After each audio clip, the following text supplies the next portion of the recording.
Have you ever had one of those moments where you finally sit down, maybe at the end of the day, or even just for a few minutes, and instead of feeling relief, your mind keeps going?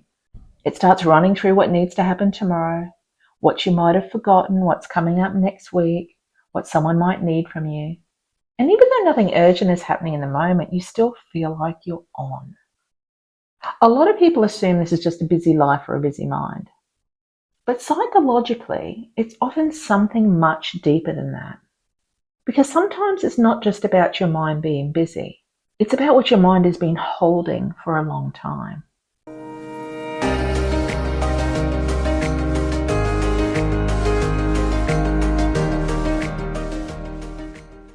I'm a psychologist, and in my work, I often see this comes down to three key things.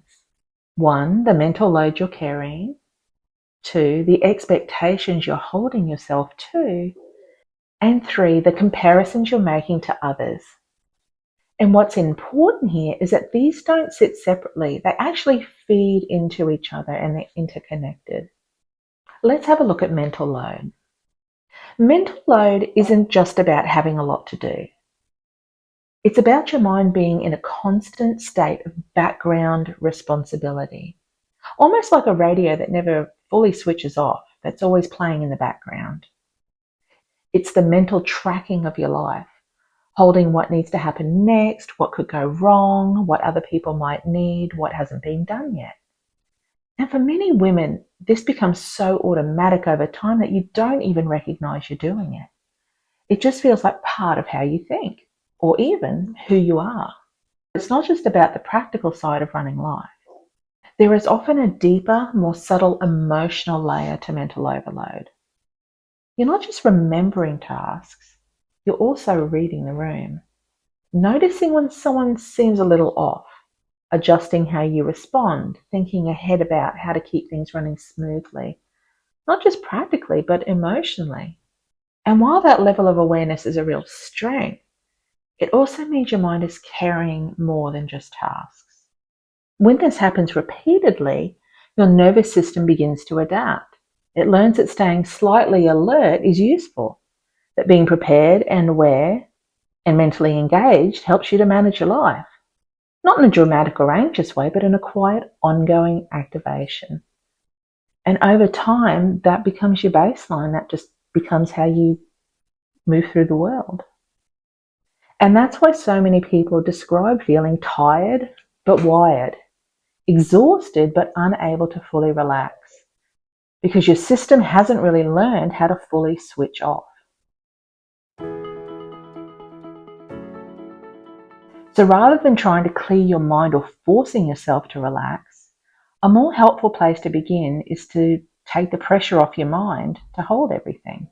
You might start by writing things down, not just a to-do list, but everything you're mentally carrying in your head. The things you're tracking, anticipating, worrying about, holding responsibility for. Because once it's visible, something sort of shifts.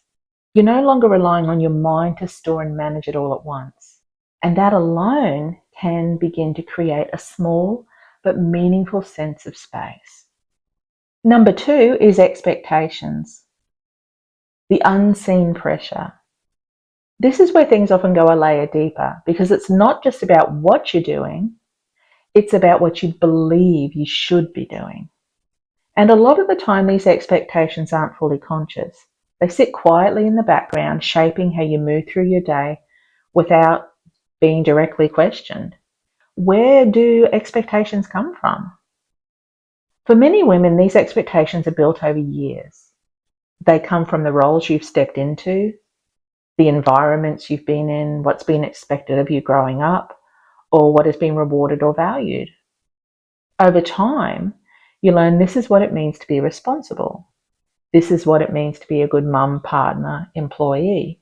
This is what it means to have it all together. And without realizing it, these ideas become internal standards. You're not just someone who gets things done. You become the capable one, the reliable one, the one who keeps things running. And once something becomes part of your identity, it's no longer just a choice. It feels like something you're responsible for maintaining. even when it's exhausting, even when part of you wants to step back. Because when expectations become tied to your identity, stepping back doesn't just feel like doing less. It can feel like something much bigger, like you're dropping the ball, like you're letting people down, or like you're not being the person you're supposed to be. And that's where the pressure really starts to build, because it's no longer just about getting things done. It's about maintaining a sense of who you are. So even when there is space to slow down, part of you stays switched on. Not because it has to, but because it feels safer to stay on top of things than to risk what might happen if you don't. Over time, your nervous system learns to hold this level of alertness as a kind of baseline. Staying prepared, staying aware, staying in control becomes associated with feeling secure. And stepping back even slightly can start to feel uncomfortable.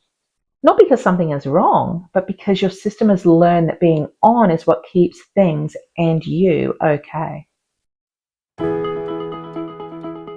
So rather than trying to push through or do more, a helpful place to start is becoming aware of what expectations you're holding on to. You might ask yourself, is this something that genuinely needs my attention right now? Or is this coming from a standard I've learned to live by? What would happen if I didn't do this? You don't need to change everything, but beginning to even question these expectations can create a small amount of space. And sometimes that's where the shift begins. The third common element that often adds to mental load is comparison. We're living in a time where we are constantly exposed to how other people are living through social media, cultural expectations, traditional media, and social trends. We are repeatedly shown what life is supposed to look like and what we should be doing, buying, achieving, or striving for. And even when we don't consciously engage with it, our brains take it in. As humans, we are wired for connection and belonging. This is a very old, instinctive part of us that is constantly scanning. Am I keeping up? Am I doing enough? Do I fit in here? And the tricky part is we often don't realize we've shifted our standards until we suddenly feel like we're not enough. Comparison creates a quiet but persistent internal pressure. Should I be doing more? Should I be doing this better? Am I not where I should be?